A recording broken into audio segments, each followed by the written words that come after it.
रूस को सस्पेंड करने पर आज यूएनजीए में बैठक होनी है। यूएनएचआरसी में रूस को हटाने के लिए वोटिंग होगी। इस बीच यूक्रेन की सरकार ने अपने लोगों को खार्किव, लुहांस्क, डोनेट्स्क को तुरंत छोड़ने का अलर्ट जारी किया है, जो बताता है कि यूक्रेन में रूस कुछ बड़ा करने वाला है। रूस ने यूक्रेन की राजधानी कीव पर कब्जा करने की कोशिश के दौरान पड़ोसी शहर बूचा में भयानक तबाही मचाई। रूसी सैनिकों को बूचा में जो भी इंसान दिखा, उन्होंने उसे अपना शिकार बना लिया। सड़कों पर खुले में पड़ी लाशें और बर्बाद हुए टैंक, आर्मर्ड व्हीकल शहर में हुई भीषण लड़ाई की गवाही दे रहे हैं। आज तक की टीम इस समय स्टोइनका के इलाके में है और आप हर ओर देख सकते हैं किस तरह की तबाही यहां रूस और यूक्रेन के बीच जो लड़ाई हुई थी उसमें मची थी।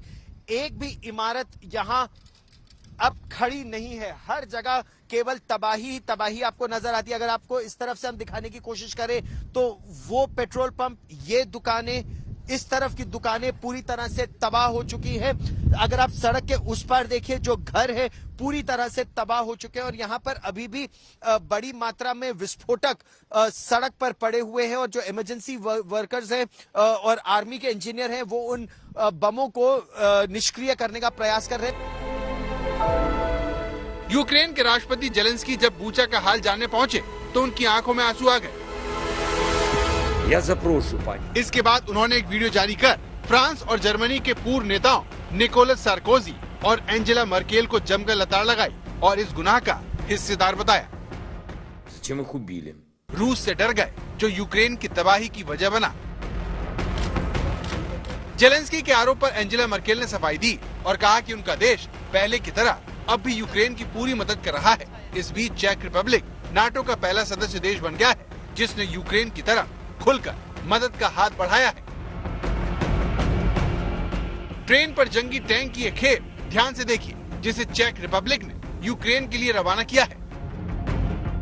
यूक्रेन की राजधानी कीव से सिर्फ 200 किलोमीटर दूर टैंक और तोप की बड़ी खेप अगले चंद घंटों में यूक्रेन की राजधानी कीव पहुंचने वाली है।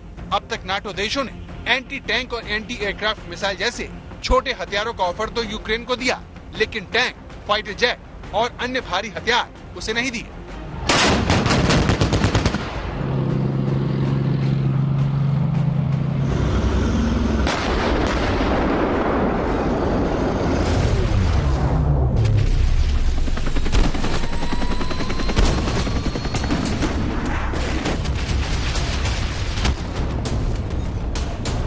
इसकी सबसे बड़ी वजह नाटो को पुतिन का सीधा चैलेंज था कि अगर यूक्रेन की मदद की तो वो उसे अपने खिलाफ ऐलान जंग मानेंगे।